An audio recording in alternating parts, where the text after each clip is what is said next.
Hey y'all, welcome back to my channel, Jasniv BL Stories. Then let's get into the story, yeah? On the morning of his interstellar grand wedding, billionaire CEO Elias Lindström discovered something impossible, something illegal, and something deeply personal. According to the Galactic Civil Registry System, he already had a husband. The problem was, he hadn't spoken to that husband in 10 years. And the bigger problem, that husband was Noah Falk, the most famous actor in the galaxy. He was about to marry someone new, but he is still married to his ex. Oh my God, just let the floor take me already. Interstellar Civil Union Protocol. Marriage status alert. Legal bond confirmed. Bound to ICUP. Lindström married his best friend. 8 years ago, they separated. Just when he was going to marry someone, he realized they haven't properly divorced yet.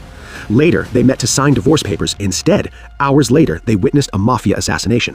Now they're hiding together on a forgotten farming planet with no robots, no technology, one tiny bedroom, and only one bed. Just imagine how devastating would you feel when you were on top of the world and suddenly get thrown together with your ex on a rural planet with no AI, no escape, and only one bed. They were supposed to end their marriage, but the universe had already decided they weren't finished yet, and somehow pretending to still be married started feeling real again. And their story begins, or should we say, it restarts. The wedding of the century was supposed to begin in exactly 12 minutes when the universe quietly revealed a secret that had been sleeping for 10 years. Elias Lindström discovered he was still married. Not metaphorically, not emotionally, not nostalgically, legally married. Across every registered human colony, orbital city, and planetary jurisdiction governed by the Interstellar Civil Registry Authority, he was already someone's husband. And the man waiting for him at the altar, Luca Berg, gentle, patient, kind Luca who trusted him completely, was not that husband. Someone else was. Someone Elias had not spoken to in a decade. Someone the entire galaxy believed he divorced long ago. Someone whose name appeared glowing calmly on the legal display floating in front of him, like a quiet accusation written in light. Noah Falk. Active spouse status, valid. Illegal second marriage, not allowed. If Noah Falk still continue, punishment for 7 years in Astro Prison Planet, warning. For a full 3 seconds, Elias did not breathe. Around him, the preparation chamber floated in elegant silence, glass walls overlooking the orbiting wedding cathedral station drifting above the blue-lit curve of a trade planet below. Drones adjusted floral constellations. Programmable silk curtains shifted color with atmospheric music. Guests from 7 planetary systems were already seated. Everything had been perfect. Everything had been planned, everything had been publicly announced, and everything was now catastrophically impossible. Elias stared at the display again, still connected to the one person he had trained himself not to think about. Noah Falk, interstellar cinema's golden emperor, the galaxy's most dramatic headline magnet, the most beautiful mistake Elias had ever made at age 20. They were best friends, but they were forced to get married for their parents' business collaboration. The boy who had once fallen asleep against his shoulder on a space train between universities, whispering that marriage didn't have to mean love yet. The boy who became his husband anyway, and then became a worse than a stranger. Behind him, the wedding coordinator's drone spoke softly in its neutral ceremonial tone. Legal anomaly detected. Civil marriage conflict prevents authorization of new union. Resolution required before proceeding. Elias closed. Across the station's eastern docking corridor, Noah Falk, the interstellar movie emperor, was arguing with his agent while removing stage makeup from his cheekbones with a silver cloth that probably cost more than most people's monthly housing fees. "I'm not flying across 3 systems just to sign paperwork," Noah said dramatically, leaning against the corridor wall like a tragic emperor betrayed by destiny itself. "You can't digitally divorce someone if the marriage was registered under ancestral alliance law," his agent replied patiently for the 5th time. "It requires both signatures in person." Noah rolled his eyes towards the ceiling. "Of course it does. Of course our families pick the only marriage contract in the galaxy that still requires ceremonial signatures like we live in a medieval documentary. You should have divorced him years ago." Noah stopped moving. For half a second, something quiet crossed his face. "I was busy," he said lightly. His agent stared at him. "You had 10 years. "I said I was busy." With what, exactly, neither of them said out loud. Before the conversation could continue, Noah's personal device vibrated. Incoming priority contact request from Elias Lindström. Noah froze, actually froze, then slowly accepted the call. Elias appeared as a holographic projection in front of him, perfect posture, controlled expression, formal wedding attire, still immaculate, like someone who'd stepped directly out of a corporate empire brochure about reliability and success. Noah blinked once, twice, then said very calmly, "Why are you dressed like you're about to get married?" As if he doesn't know. Elias answered with equal calm, "Because I was."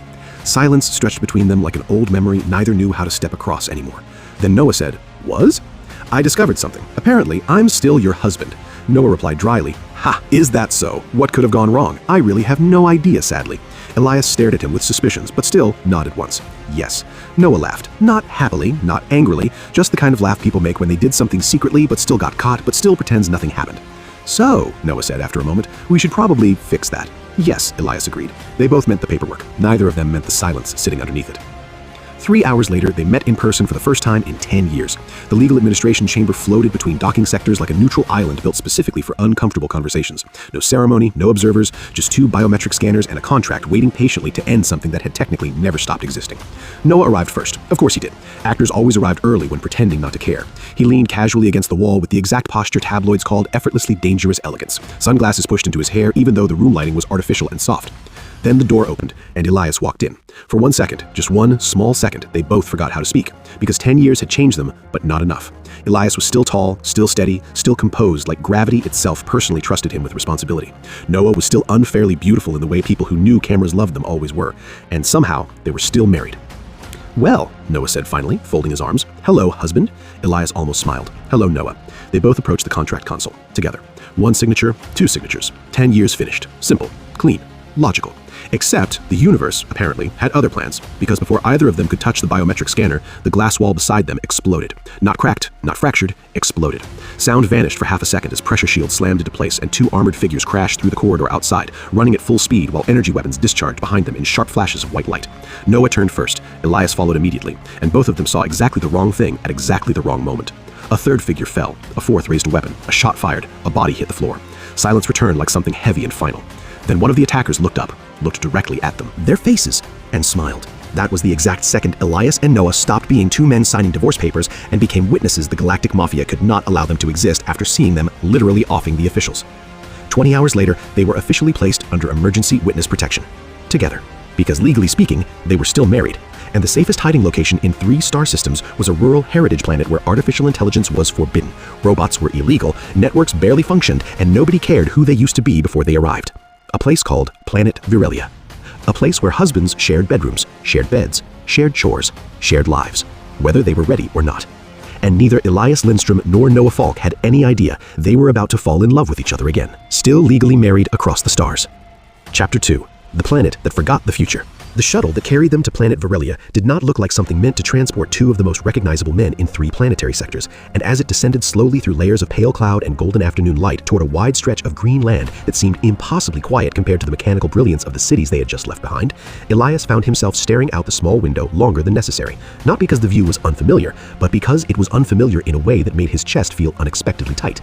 There were no landing towers, no docking drones, no hovering traffic lanes moving through the air like luminous rivers. Instead, there were fields. Real fields. Long rectangles of living green stitched together by dirt roads and wooden fences that curved gently along the hills as if they had grown there instead of being engineered into existence. And scattered across those fields were animals Elias could only recognize from archived educational documentaries about pre-expansion Earth, their slow movement calm and unhurried in a way that made time itself seem softer here. Noah leaned forward beside him and pressed his forehead lightly against the glass. Are those giant mammoth-like animals that are said to be protected? But why are they growing like farm animals? Maybe, I have no idea, Elias replied. They are very large, yes, and they are not holographic, no. Noah exhaled slowly, as if this information alone required emotional processing. I feel like we should not be allowed near them. You will be, Elias said gently, expected to be near them. Noah looked at him with quiet horror. I am an award-winning imperial warlord. You are currently a protected civilian witness living under agricultural supervision. Noah stared back at the field for several seconds longer. I want a refund. The shuttle landed in what could barely be called a spaceport, but which technically fulfilled the definition because there was a landing pad made from reinforced stone rather than smart alloy, and a small wooden structure nearby with a painted sign that simply read, "Welcome to Virelia," in careful hand lettering that had clearly been refreshed many times over the years. No reception drones greeted them, no biometric scanners activated, no automated surveillance lenses followed their movement. Instead, the ramp lowered slowly and warm air touched their faces in a way Elias had never experienced outside controlled environmental simulations, carrying with it the faint smell of grass, soil, sunlight, and something sweet he could not immediately identify, but which reminded him, unexpectedly, of childhood summers before his life had become structured entirely by schedules and decisions that mattered to entire corporations. Waiting at the base of the ramp stood a woman with bright eyes, strong shoulders, and the confident posture of someone who knew everyone on this planet personally, whether they wanted her to or not. She lifted one hand and waved as if greeting relatives arriving for a holiday visit rather than witnesses hiding from interstellar criminals. You must be the married couple, she called cheerfully as they stepped down onto the landing stone. Noah nearly missed the last step. Elias steadied him automatically before answering. Yes, he said calmly, I am Elias Lindström. And I know exactly who you are, the woman replied warmly, before pointing her thumb toward the man beside her. And this is my husband Johan, who has been waiting all morning because he insisted famous people should be welcomed properly. Johann stepped forward immediately and shook both their hands with enthusiastic sincerity that carried none of the hesitation people usually showed when meeting celebrities. "We prepared the guest room," he said happily. "It is small, but the house stays warm even in winter because it was built from stormwood before my grandfather's grandfather was born, and Sheriff Astrid says married couples always sleep better when the house itself has history." Noah blinked. Stormwood? He looked at the walls behind them. The entire house, visible beyond the fence line, was built from deep honey-colored timber that caught the afternoon light like something quietly alive, the grain polished smooth by generations of careful maintenance rather than automated preservation systems. And for the first time since landing, he understood that this place was not pretending to be ancient. It actually was. "You built your house out of precious wood?" Johann smiled proudly. "Yes." Noah looked at Elias. "You built their house out of precious wood." "Yes," Elias agreed again. Before Noah could continue processing this information, the front door opened and a teenage girl stepped onto the porch with the unmistakable posture of someone who had already decided she disliked whatever was happening before anyone explained it to them. Her dark hair fell across one eye deliberately in asymmetry, her jacket sleeves were too long by choice rather than accident, and the expression she gave them carried the exact emotional tone of someone who had hoped the witnesses being assigned to her family's house would be interesting criminals instead of married adults with responsible posture. She looked at Elias. Then she looked at Noah. Then she sighed with the dramatic exhaustion of a person whose life had clearly been ruined at least 3 times that week already. "They look normal," she announced. Astrid ignored her completely. "This is our daughter Mira," she said proudly. "She is going through a thoughtful phase." "I am going through a trapped on a historical preservation planet phase," Mira corrected without moving from the porch railing. "And now, apparently, we have witnesses." Noah raised one eyebrow. "We are very interesting witnesses." "You look like people who alphabetize documents for fun," Mira replied. Elias did not answer. Noah looked personally offended. Astrid clapped her hands once. "Well then," she said brightly, "let us show you your room." The bedroom was small. Not modest, not simple, small. It contained a single wooden bed, a narrow wardrobe polished smooth with age, one window facing a pumpkin field stretching softly toward the horizon, and a woven rug that clearly existed because someone had made it rather than purchased it. No assistant panels waited beside the walls. No climate controls adjusted automatically. No interface lights responded to their presence. There was only quiet. Noah stood in the center of the room and turned slowly in a full circle, as if expecting hidden technology to reveal itself once he completed the movement. "Where is the house system?" "There is no house system," Astrid said cheerfully from the doorway. "The lighting. You switch it on. The temperature regulation. You open a window. The laundry automation. You wash it. The bed configuration options?" Johann leaned comfortably against the doorframe. "It is a bed." Noah turned toward Elias slowly. "It is a bed." "Yes," Elias said gently. "For 2 people." "Yes." "Who are legally married." "Yes." "And pretending to still be married?" "Yes." Noah sat down on the edge of the mattress like someone whose emotional stability had just reached a fragile but impressive breaking point. "This is a conspiracy." Astrid smiled brightly. "It is witness protection." That night, long after dinner had ended and Mira had retreated upstairs while loudly informing everyone she required privacy from historical reenactment guests, Elias and Noah stood side by side in front of the bed with the quiet awareness that this was not temporary in the way they had expected. There was no second room, no second mattress, no second arrangement waiting politely somewhere else. There was only this bed, and 10 years of distance sitting between them like something invisible but very present. "I can take the floor," Noah offered after a moment. "There is no floor bedding," Elias replied. "I am an adaptable person. You are not. That is unkind. That is accurate."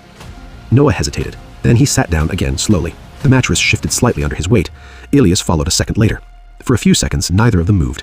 Outside the window, the pumpkin field shifted softly in the night wind like something breathing.